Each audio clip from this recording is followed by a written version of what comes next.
Welcome to Guruji academics. Exercise 3.2 का third question है। 5 वर्ष बाद जैकब की आयु उसके पुत्र की आयु से 3 गुनी हो जाएगी। 5 वर्ष पूर्व जैकब की आयु उसके पुत्र की आयु की 7 गुनी थी। उनकी वर्तमान आयु क्या है? आइए सवाल को सॉल्व करते हैं।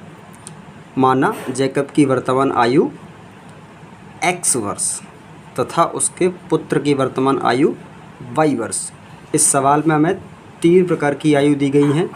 हमें पहली निकाल ली है आपकी वर्तमान आयु, और एक आयु दी गई है हमें पूर्व की आयु और एक बाद की आयु।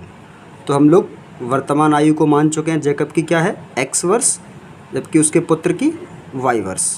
अगर हमें पहले की आयु निकालनी हो, जैसे सपोज़ करिए अभी वर्तमान आयु उसकी x है, तो 5 वर्ष पहले उसकी आयु क्या रही होगी। जैसे अगर आप कोई व्यक्ति अभी 10 साल का है वर्तमान में, तो 5 साल पहले वो कितने का होगा? 5 वर्ष का। तो मतलब 10 - 5, इसलिए 5 आ गया। तो वर्तमान आयु यदि x है तो 5 वर्ष पहले उसकी आयु क्या रही होगी? x - 5। ऐसे ही उसके पुत्र की पहले की आयु 5 वर्ष पूर्व की आयु y - 5। सेम थिंग, अगर वर्तमान आयु x है तो 5 वर्ष बाद आयु क्या हो जाएगी? x + 5, और उसके पुत्र की y + 5। अब प्रश्नानुसार लिख लेते हैं। जो प्रश्न में कहा गया है, स्थिति 1, कंडीशन आपकी 1, तो स्थिति 1 लिख लेंगे।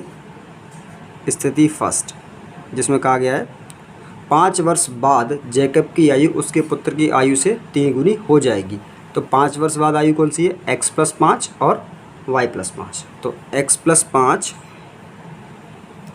दोनों आयु को अगर मुझे बराबर करना हो और दोनों की आयु में लिखा हुआ है उसके पुत्र की आयु से 3 गुनी हो जाएगी, तो पुत्र और पिता की आयु को बराबर करने के लिए मुझे 3 का गुणा करना पड़ेगा पुत्र की आयु में, जो कि है y + 5। अब इसको हम लोग सॉल्व कर लेंगे। तो x + 5 बराबर 3 का y में गुणा होगा तो 3y हो जाएगा, प्लस 3 का 5 में गुणा होगा तो ये 15 हो जाएगा। Then x as it is रहने दीजिए, 3y + 15 और 5 को राइट हैंड साइड में लेकर आएंगे तो वो -5 बन जाएगा। इस प्रकार x बराबर 3y + 10, इसे मान लीजिए आप समीकरण नंबर 1। आगे स्थिति 2। स्थिति 2, दूसरी स्थिति क्या है? 5 वर्ष पूर्व जैकब की आयु उसके पुत्र की आयु की 7 गुनी थी। तो पहले की आयु हमने क्या माना था? जैकब की x - 5 माना था, और उसके पुत्र की आयु y - 5 माना था। इन दोनों की आयु को बराबर करने के लिए क्या करना पड़ेगा? उसने कहा है 5 वर्ष पूर्व जैकब की आयु उसके पुत्र की आयु की 7 गुनी थी। तो दोनों की आयु को बराबर करने के लिए मुझे उसके पुत्र की आयु में 7 का गुणा करना पड़ेगा। इसको सॉल्व कर लेते हैं। x - 5 बराबर 7 का गुणा y में करेंगे तो ये हो जाएगा 7y, माइनस 7 का 5 में गुणा करेंगे तो हो जाएगा 35। अब y की वैल्यू इधर लेके आइए और अचर पद राइट हैंड साइड में लेके जाइए। x - 7y बराबर -35 + 5, ये हो जाएगा x - 7y बराबर -30, प्लस माइनस होता है और साइन बड़ी संख्या का। ये हो जाएगा हमारा समीकरण 2। अब समीकरण 2 में हम लोग x का मान रख देते हैं। प्रतिस्थापन विधि से इसको सॉल्व करेंगे, या फिर हम लोग एक काम करते हैं, समीकरण 3 को भी हम मान लेते हैं, जो कि हम कैसे निकालेंगे? समीकरण 1 से। और समीकरण 1 से x या y का मान हम निकाल सकते हैं, जो कि है समीकरण 1 आपका x = 3y + 10, और इसमें x की वैल्यू ऑलरेडी लिखी हुई है, तो इसे मान लेंगे समीकरण 3। अब समीकरण 3 से जो x का मान निकल के आया है उसे हम समीकरण 2 में रख देंगे। x का मान समीकरण 2 में रखने पर। तो हमारा समीकरण 2 जो है उसको लिख लेते हैं। समीकरण 2 है हमारा x माइनस 7y बराबर माइनस का 30।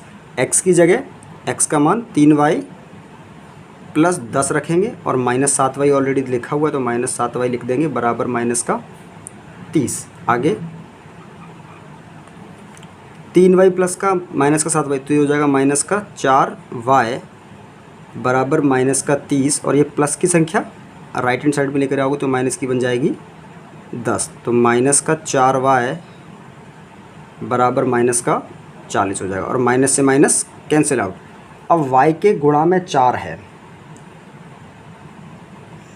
तो हम लोग जब राइट हैंड साइड में लेके जाएंगे तो वो भाग में आ जाएगा।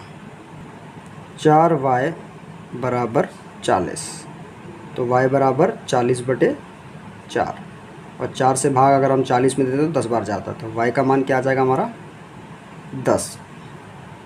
और y हमने किसकी आयु मानी थी? जैकब के पुत्र की। तो आगे हम y से x का मान निकाल सकते हैं। तो y का मान समीकरण 3 में रख दो। y का मान समीकरण 3 में रखने पर समीकरण 3 क्या था हमारा? x बराबर 3y प्लस 10। अब x बराबर 3, y की वैल्यू क्या होगी 10 तो 10 लिख देंगे प्लस 10। तो x बराबर 30, 3 का 10 में गुणा करेंगे तो आएगा 30 प्लस 10 तो x बराबर 40। तो x का मान निकल के आ गया हमारा 40। अतः हमने x और y की वैल्यू निकाल ली और x और y जो था वो जैकब और उसके पुत्र की वर्तमान आयु थी। अब हम लिख देंगे यहाँ अतः जैकब की वर्तमान आयु 40 वर्ष जबकि उसके पुत्र की वर्तमान आयु तथा उसके पुत्र की वर्तमान आयु हमारी कितनी निकल के आई है? y का मान 10 निकल के आया, 10 वर्ष होगी। और यही हो जाएगा हमारा तीसरे के 5वें का आंसर।